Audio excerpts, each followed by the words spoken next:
Gather and organize your tools.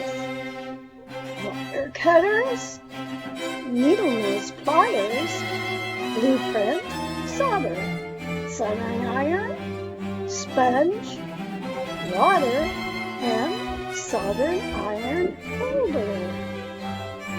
Always have adult supervision when plugging in or using the soldering iron. Once the iron is turned on, the tip gets hot, hot, hot. Do not touch it. When your soldering iron is off, not plugged in, and cold, wrap solder around the tip. This is called tinning.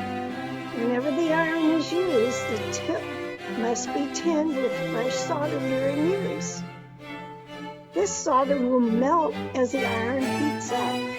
Before use, the solder is wiped off on a sponge that is wet with water. A joint is when two metals, such as the strands of a wire or the lead on a component, are connected together using a low melting temperature solder. They're soldered together and this makes one joint. These are attached to a printed circuit board and they are conductive.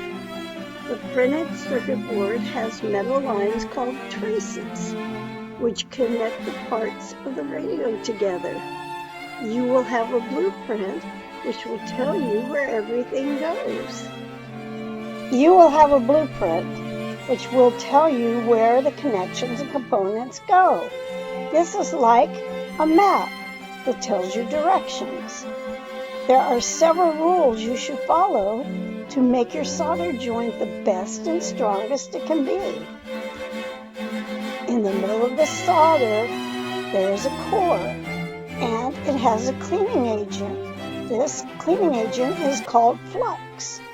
As the solder pad you are going to solder to heats up and the solder is applied, the flux flows from the solder wire first and cleans the pad so that the solder will stick better.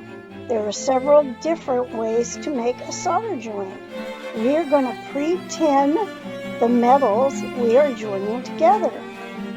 Do not feed solder to the iron while soldering a joint. Heat up the pad with the iron so that the flux can do its job, cleaning off any oxidation so the solder will flow properly. A solder joint that is too cold, burr, or too hot will fall apart right from the start.